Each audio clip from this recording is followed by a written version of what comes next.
पुराणों के अनुसार भूकंप, जल प्रलय और सूखे के बाद गंगा लुप्त हो जाएगी और इसी गंगा की कथा के साथ जुड़ी है बद्रीनाथ और केदारनाथ तीर्थ स्थल की रोचक कहानी। भविष्य में नहीं होंगे बद्रीनाथ के दर्शन, क्योंकि नमस्कार दोस्तों, स्वागत है आपका अपना चैनल पर, जहां हम लेकर आते हैं धार्मिक और सामाजिक वीडियो। उत्तराखंड की खूबसूरत वादियों में बसा है एक पवित्र धाम बद्रीनाथ, जहां श्रद्धा, भक्ति और आस्था का संगम देखने को मिलता है। यह धाम 4 धामों में से एक है और हिंदू धर्म में इसका विशेष महत्व है। आज की इस यात्रा में हम आपको बताएंगे बद्रीनाथ धाम के इतिहास, महत्व और रहस्यों के बारे में। तो चलिए इस दिव्य यात्रा की शुरुआत करते हैं। मेरे प्यारे दोस्तों, वीडियो के अंत तक बने रहें और एक छोटा सा निवेदन, हमारे चैनल को सब्सक्राइब करें और वीडियो को लाइक व शेयर करना न भूलें। बद्रीनाथ मंदिर भारत के उत्तराखंड राज्य के चमोली जिले में अलकनंदा नदी के किनारे स्थित है। यह मंदिर भगवान विष्णु के एक रूप बद्री नारायण को समर्पित है। 3300 मीटर की ऊंचाई पर स्थित यह मंदिर दुनिया की सबसे ऊंचे विष्णु मंदिरों में से एक है। हिंदुओं को 4 धाम तीर्थ स्थल के नाम है: बद्रीनाथ, द्वारका, जगन्नाथ और रामेश्वरम। ये 4 धाम प्रमुख हैं, लेकिन जब व्यक्ति बद्रीनाथ दर्शन करने जाता है तो उसे गंगोत्री, यमुनोत्री और केदारनाथ के दर्शन भी करना चाहिए। इन चारों को मिलाकर छोटा 4 धाम कहा गया है।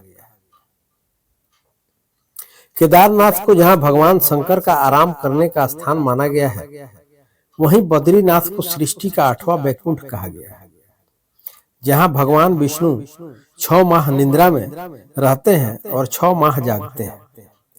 यहाँ बद्रीनाथ की मूर्ति शालिग्राम शिला से बनी हुई है, चतुर्भुज ध्यान मुद्रा में है। यहाँ नर नारायण विग्रह की पूजा होती है और अखंड दीप जलता है, जो कि अचल ज्ञान ज्योति का प्रतीक है। बद्रीनाथ का नाम इसलिए बद्रीनाथ है क्योंकि यहाँ प्रचुर मात्रा में पाई जाने वाली जंगली बेरी को बद्री कहते हैं। इसी कारण इस धाम का नाम बद्री पड़ा। यहाँ भगवान विष्णु का विशाल मंदिर है और यह संपूर्ण क्षेत्र प्रकृति की गोद में स्थित है। केदार घाटी में 2 पहाड़ है, नर और नारायण पर्वत। विष्णु के 24 अवतारों में से एक नर और नारायण ऋषि की यह तपोभूमि है। उनके तप से प्रसन्न होकर केदारनाथ में शिव प्रकट हुए थे। दूसरी ओर बद्रीनाथ धाम है, जहां भगवान विष्णु विश्राम करते हैं। कहते हैं कि सतयुग में बद्रीनाथ धाम की स्थापना नारायण ने की थी। भगवान केदारेश्वर ज्योतिर्लिंग के दर्शन के बाद बद्री क्षेत्र में भगवान नर नारायण का दर्शन करने से मनुष्य के सारे पाप नष्ट हो जाते हैं और उसे जीवन मुक्ति भी प्राप्त हो जाती है। इसी आशय को शिव पुराण के कोटि रुद्र संहिता में भी व्यक्त किया गया है। पुराणों के अनुसार भूकंप, जल प्रलय और सूखे के बाद गंगा लुप्त हो जाएगी और इसी गंगा की कथा के साथ जुड़ी है बद्रीनाथ और केदारनाथ तीर्थ स्थल की रोचक कहानी।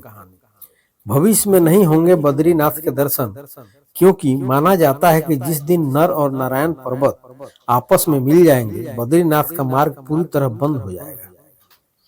भक्त बद्रीनाथ के दर्शन नहीं कर पाएंगे। पुराणों के अनुसार आने वाले कुछ वर्षों में वर्तमान बद्रीनाथ धाम और केदारेश्वर धाम लुप्त हो जाएंगे और वर्षों बाद भविष्य बद्री नामक नए तीर्थ का उद्गम होगा। यह भी मान्यता है कि जोशीमठ में स्थित नरसिंह भगवान की मूर्ति का एक हाथ साल दर साल पतला होता जा रहा है। जिस दिन यह हाथ लुप्त हो जाएगा, उसी दिन बद्री और केदारनाथ तीर्थ स्थल भी लुप्त होना प्रारंभ हो जाएंगे। मंदिर में बद्रीनाथ की दाहिनी ओर कुबेर की मूर्ति भी है। उनके सामने उद्धव जी हैं तथा उत्सव मूर्ति है। उत्सव मूर्ति शीतकाल में बर्फ जमने पर जोशीमठ में ले जाई जाती है और उद्धव जी के पास ही चरण पादुका है। बाईं ओर नर नारायण की मूर्ति है, इनके समीप ही श्री देवी और भूदेवी है। भगवान विष्णु की प्रतिमा वाला वर्तमान मंदिर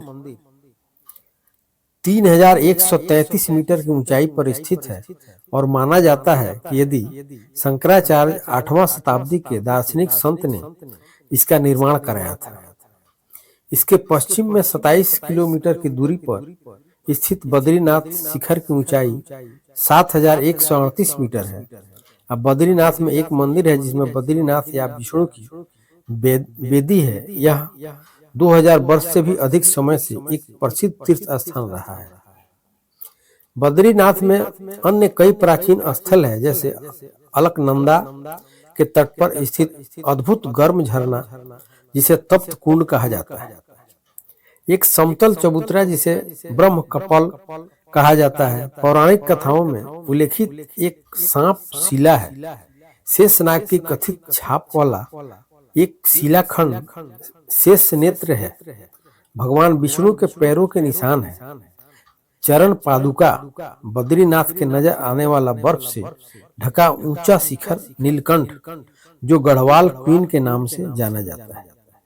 पौराणिक कथाओं और यहाँ की लोक कथाओं के अनुसार यहाँ नीलकंठ पर्वत के समीप भगवान विष्णु ने बाल रूप में अवतरण किया था। कहते हैं कि भगवान विष्णु जी अपने ध्यान योग और विश्राम हेतु एक उपयुक्त स्थान खोज रहे थे और उन्हें अलकनंदा नदी के समीप यह स्थान बहुत भा गया।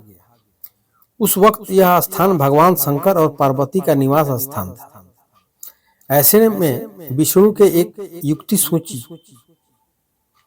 एक दिन शिव और पार्वती भ्रमण के लिए बाहर निकले और जब वे वापस लौटे तो उन्होंने द्वार पर एक नन्हे शिशु को रोते हुए देखा। माता पार्वती की माता ममता जग उठी। वह उस शिशु को उठाने लगी। तभी भगवान शिव ने रोका और कहा, उस शिशु को मत छुओ। माँ पार्वती ने पूछा, क्यों? शिव बोले, यह कोई अच्छा शिशु नहीं है। सोचो, यह यहाँ अचानक कैसे और कहां से आ गया। दूर दूर तक कोई इसके माता पिता नजर नहीं आते। यह कोई बच्चा नहीं बल्कि मायावी लगता है। लेकिन माता पार्वती नहीं मानी और वह बच्चे को उठाकर घर के अंदर ले गई।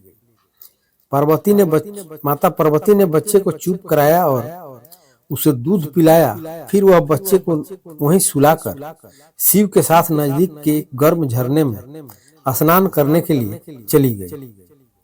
जब वे दोनों वापस लौटे तो उन्होंने देखा कि घर का दरवाजा अंदर से बंद है। माता पार्वती ने शिव से कहा कि अब हम क्या करें। भगवान शिव ने कहा कि यह तुम्हारा बालक है, मैं कुछ नहीं कर सकता। अच्छा होगा कि हम कोई नया ठिकाना ढूंढ लें, क्योंकि अब दरवाजा नहीं खुलने वाला है और मैं बलपूर्वक इस दरवाजे को नहीं खोलूंगा। कहते हैं कि शिव और पार्वती वह स्थान छोड़कर केदारनाथ चले गए और वह बालक जो भगवान विष्णु थे वहीं जमे रह गए। इस तरह भगवान विष्णु ने जबरन बद्रीनाथ को अपना विश्राम स्थान बना लिया। जब भगवान विष्णु ध्यान योग में लीन थे तो बहुत अधिक हिमपात होने लगा। भगवान विष्णु और उनका घर हिम में पूरी तरह डूबने लगा। यह देखकर माता लक्ष्मी व्याकुल हो उठी। तब उन्होंने स्वयं भगवान विष्णु के समीप खड़े होकर एक बैर बद्री के वृक्ष का रूप ले लिया और समस्त हिम को अपने ऊपर सहने लगी। माता लक्ष्मी जी भगवान विष्णु को धूप, वर्षा और हिम से बचाने की कठोर तपस्या में जुट गई। कई वर्षों बाद जब भगवान विष्णु ने अपना तप पूर्ण किया तो देखा कि लक्ष्मी जी हिम से ढकी पड़ी है। तो उन्होंने माता लक्ष्मी के तप को देखकर कहा, हे देवी, तुमने भी मेरे ही बराबर तप किया है, सो आज से इस धाम पर मुझे तुम्हारे ही साथ पूजा जाएगा। और क्योंकि तुमने मेरी रक्षा बद्री वृक्ष के रूप में की है, सो आज से मुझे बद्रीनाथ के नाम से जाना जाएगा। इस तरह से भगवान विष्णु का नाम बद्रीनाथ पड़ा। चार धाम में से एक बद्रीनाथ के बारे में एक कहावत प्रचलित है कि जो जाए बद्री वो न आए उधरी। अर्थात जो व्यक्ति बद्रीनाथ के दर्शन कर लेता है उसे पुनः उदर यानी गर्भ में नहीं आना पड़ता है, मतलब दूसरी बार जन्म नहीं लेना पड़ता है। शास्त्रों के अनुसार मनुष्य को जीवन में कम से कम 2 बार बद्रीनाथ की यात्रा जरूर करनी चाहिए। बद्रीनाथ की यात्रा कठिन जरूर है, लेकिन श्रद्धालुओं के लिए यह एक दिव्य अनुभव से कम नहीं है। हर साल अप्रैल या मई में कपाट खुलते हैं और सर्दियों में भारी बर्फबारी के कारण अक्टूबर नवंबर में बंद हो जाते हैं। हर साल लाखों भक्त यहाँ दर्शन के लिए आते हैं। मंदिर के पास ही एक प्राकृतिक गर्म जल का स्रोत है, तप्त कुंड, जहाँ श्रद्धालु स्नान करते हैं। इसके अलावा यहाँ नारद कुंड, चरण पादुका और माड़ा गांव जैसे महत्वपूर्ण स्थल भी है, जिनका धार्मिक महत्व बहुत अधिक है। तो दोस्तों, बद्रीनाथ धाम केवल एक तीर्थ स्थल नहीं, बल्कि आस्था और आध्यात्मिकता का प्रतीक है। जो भी यहाँ आता है वह अपने जीवन में सकारात्मक ऊर्जा और शांति का अनुभव करता है। अगर आपको यह वीडियो पसंद आया हो तो इसे लाइक करें, शेयर करें और हमारे चैनल को सब्सक्राइब करना न भूलें।